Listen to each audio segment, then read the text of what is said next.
భరత్ గారు, ప్రధానమంత్రి గారు ఎలాంటి స్టెప్స్ తీసుకుంటే బాగుంటుంది, అంటే ఏం స్టెప్స్ తీసుకునేటువంటి పరిస్థితులు ఉన్నాయి ఒక రిటైర్డ్ ఆర్మీ మేజర్గా?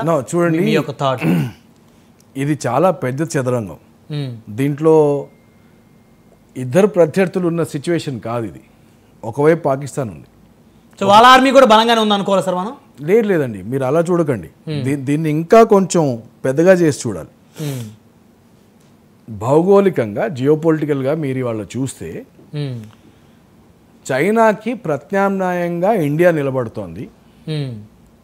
ప్రత్యేకంగా ఇండియా ట్రంప్ వచ్చాక ట్రంప్కి చైనాకి మధ్యలో ఏదైతే ఘర్షణ జరుగుతోందో దాంట్లో ఇండియా ఒక ఆల్టర్నేటివ్గా నిలబడుతోంది సప్లై చైన్కి, మ్యానుఫ్యాక్చరింగ్కి, అన్నిటికీ. అండ్ ఆల్రెడీ చాలా contracts, even laptop manufacturing contracts కూడా ఇండియాకి వచ్చేస్తున్నాయి. This is situation number 1. నేను 4-5 చెప్తాను, దాని తర్వాత అన్నిటిని జోడిస్తాను. రెండోది చూస్తే మీరు పాకిస్తాన్లోనే ఉండకుండా చైనా ప్రోద్బలంతో బంగ్లాదేశ్లోకి వెళ్ళి ఐఎస్ఐ ద్వారా అక్కడున్న డెమోక్రటిక్ గవర్నమెంట్ని పడేసి అక్కడ ఒక పప్పెట్ గవర్నమెంట్ని తీసుకొచ్చింది. ఇక్కడేమైంది, China Bangladesh కుమ్ముక్కయ్యాయి, China Pakistan కుమ్ముక్కయ్యాయి.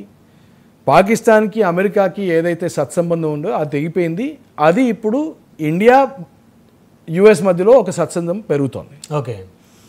So చైనాకి ఏం కావాలి? చైనాకి తెలుసు చైనాకి యుఎస్కి యుద్ధం అయితే భారతదేశం అమెరికా వైపు ఉంటుంది అని తెలుసు. సో ఇప్పుడు వాళ్ళు ఏం చేస్తున్నారు, ఇండియాని చెక్మేట్ చేయడానికి ఒక సైడ్ నుంచి పాకిస్తాన్ని ప్రోత్సహిస్తున్నారు, ఇంకో సైడ్ నుంచి బంగ్లాదేశ్ని ప్రోత్సహిస్తున్నారు. ఇప్పుడు బంగ్లాదేశ్తో నౌకాదళాలు స్థావరం ఏర్పరచుకొని బే ఆఫ్ బెంగాల్ని కూడా అక్కడ ఒక సుప్రీమసీ తెచ్చుకోవడానికి శత్రువుకి శత్రువు మిత్రుడు అనే కాన్సెప్ట్ ఫాలో అవుతున్నారు. కరెక్ట్. సో ఇది కేవలం పాకిస్తాన్ ఇండియా సమస్యగా ఉండదు. ఇది ఎస్కలేట్ అవుతే చైనా లద్దాఖ్లో భూటాన్ దగ్గర పావులు కదపడం మొదలు పెడుతుంది. So it will build pressure. ఇప్పుడు మనం ఇండస్ వాటర్ ట్రీటీని కూడా మనం క్యాన్సిల్ చేస్తే అటు అస్సాం వైపు బ్రహ్మపుత్ర నదీ జలాలను మేము ఆపేస్తాము అని చైనా మొదలుపెట్టచ్చు ఇప్పుడు. అండ్ చైనా ఆల్రెడీ పాకిస్తాన్ ఎలాగైతే తన యుద్ధ బలగాలను మోహరిస్తోందో చైనా కూడా లద్దాఖ్లో యుద్ధ బలగాలను మోహరించడం మొదలు పెట్టేసింది. So still as right now. So ఇది మీరు ఒట్టి ఒక పహల్గాము, ఒక పాకిస్తాను, ఒక ముస్కరుల దాడిలాగా చూడొద్దు. సో ఇది ఇంక అలా మీరు చెప్పే కాన్సెప్ట్ని బట్టి చూస్తే ఇది ఒక ప్రపంచ యుద్ధ వాతావరణంగా. Yes correct. అందుకోసమే ఎంత కోపం ఉన్నా కానీ ఓర్పు, సహనం కొంచెం ఇంపార్టెంట్. చేసేది మెల్లిగా చేయాలి, కానీ ఖచ్చితంగా చేయాలి. చేయాల్సిన అవసరం మాత్రం 100%. లేకపోతే పాకిస్తాన్ని మనం నిలువరించకపోతే భారతీయ పౌరుల యొక్క జీవనం అనేది సాగటం కష్టం అవుతుంది. ఇంకోటి ఏంటంటే బషీర్ గారు అన్నది చాలా కరెక్ట్.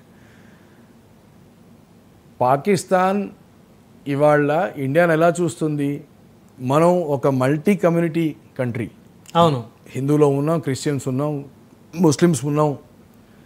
ఏ రోజైతే మనం మన దేశంలో జరిగిన దాడులని కమ్యూనిటీ పరంగా చూస్తామో అప్పుడు మన దేశం కమ్యూనిటీ పరంగా విచ్ఛిన్నం కావడం మొదలు పెడుతుంది. పాకిస్తాన్కి కావాల్సిందే అది.